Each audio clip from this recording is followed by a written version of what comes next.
Welcome to my vlog guys. Magluluto tayo ng sinigang sa miso. Ang lulutuin natin isda guys ay itong maya-maya. So ang gagawin natin guys, magpiprito muna tayo at saka natin tayo gigisa. No? So starting na tayo sa ating pagluluto guys.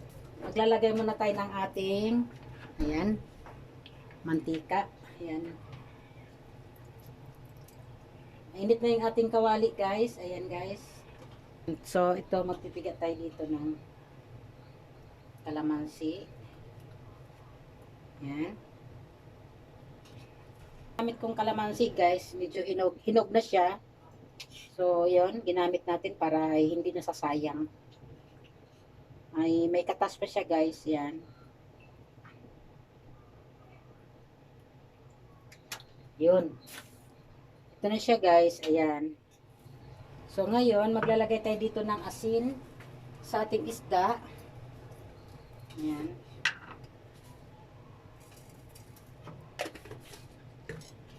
Ayan. Tapos, lalagyan natin siya ng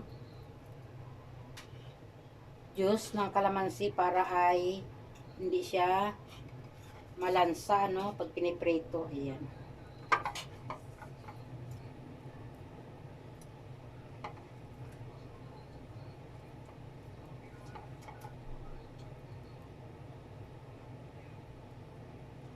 So, yun guys. Ayan.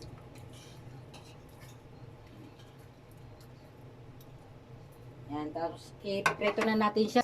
Oil natin, mainit na yan.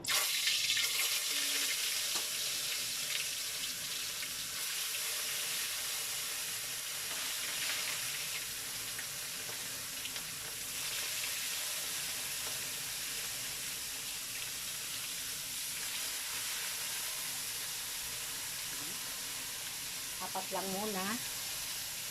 Lalagay natin.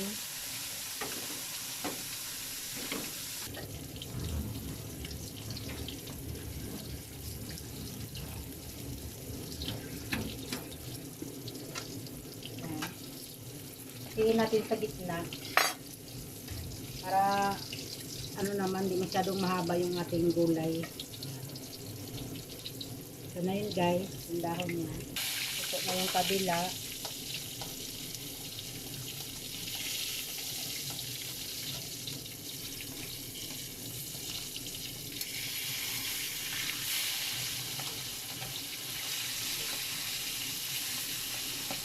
Wala siyang amoy guys, no? Kasi wala, ano, may kalamansi siyang nailagay.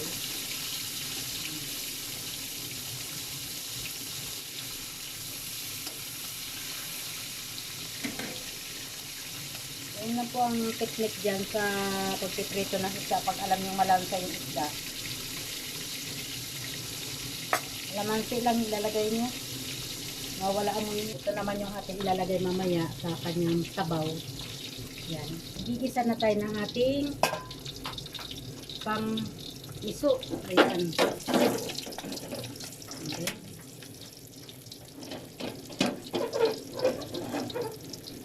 Okay, panandok. Ito naman ang ating gagamitin. Ayan.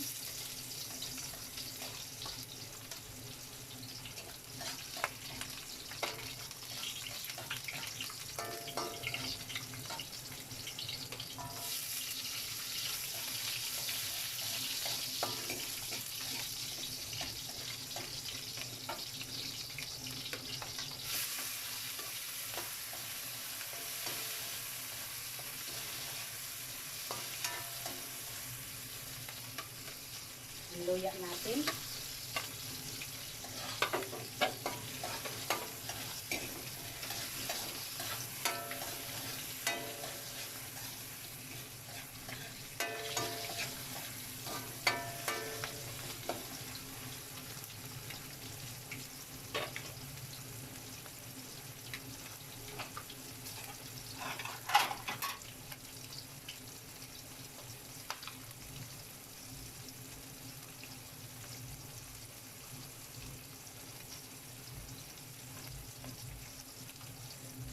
Ayan, magsasabaw tayo ng dalawang mangkok guys. Una, isa. Ayan, isa.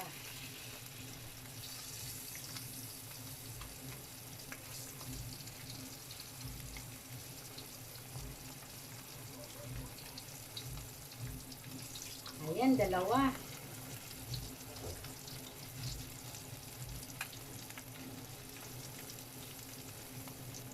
Yan, tama na lang siguro yun guys. Pag natin ubos yung dalawang mangkok, medyo marami na.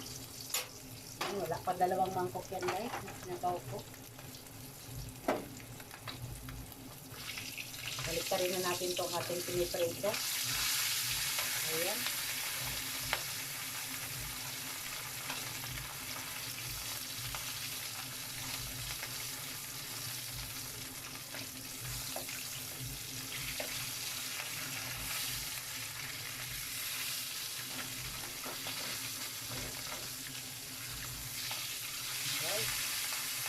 Tapos,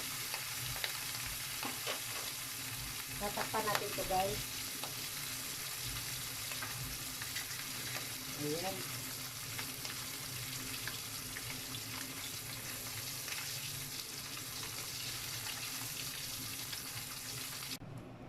Guys, tingnan na natin yung ating pinakulong sabaw.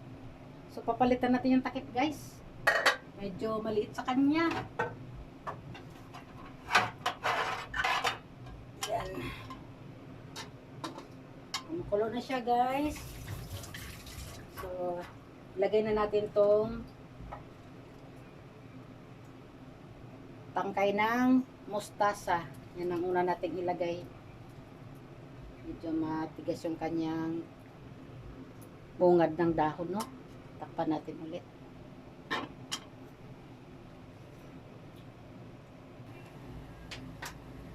Balikan natin yung ating ano guys. Ayan. Kumukulo na siya guys. At ilagay na natin yung ating dahon pa niya. Ayan. Di na ako naglagay ng ano guys. Ng labanos. Masarap yan lagyan ng labanos talaga guys. Tapos maglagay na rin tayo ng asin. Kamayin natin guys. Mas masarap kamayin. Ayan. At patis. Patis. Hindi lang. Ayan. At magic sarap. Ayan. Siling haba green. Durog na paminta. At kanyang sinigang sa miso. Ayan, miso.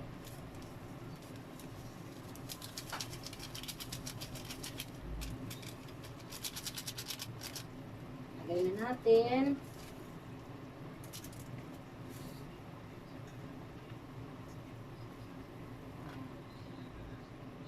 At ilagay na rin natin tong isda na ating piniprito kaninang maya-maya. Ayan guys.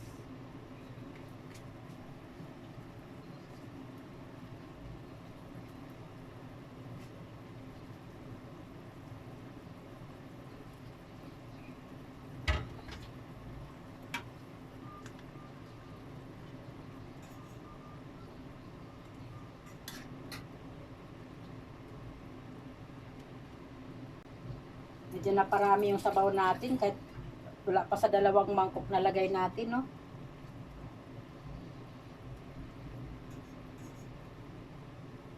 Pero okay lang yan.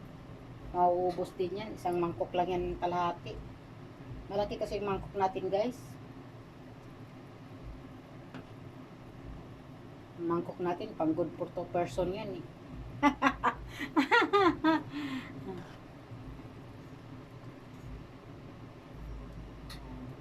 Wala kasi doon sa ano guys, sa Kogyo yung binibila natin ng powder na hinahalo sa miso. Wala sila doon. Mayroon man pero puti. Gusto ko yung dilaw.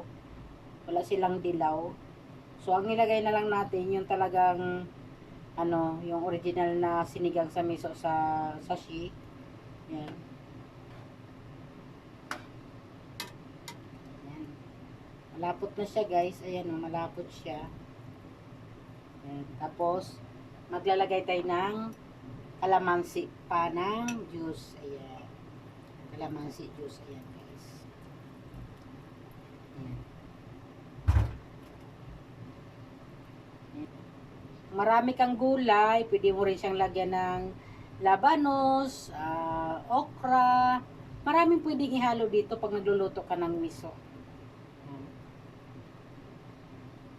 Yung sa akin guys, pang budget meal lang. Talagang yung lang yung kaya ng aking budget, no? Yan.